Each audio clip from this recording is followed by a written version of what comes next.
To fix a Frigidaire Affinity washer that's not spinning, it's essential to identify the common causes of the issue, which include a broken or worn-out drive belt, or an unbalanced or overloaded tub. The solutions to this problem involve a few key steps.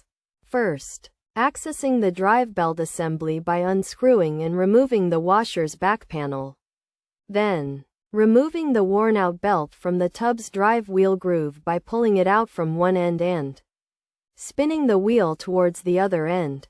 Next, a new belt should be mounted on the motor shaft, held in place at one point on the tub's drive wheel groove, and secured by spinning the wheel. After replacing the belt, the back panel should be reattached and secured. Additionally, to prevent future issues, it's crucial to load the tub correctly, ensuring that it's not overloaded and that the load is distributed uniformly to maintain balance.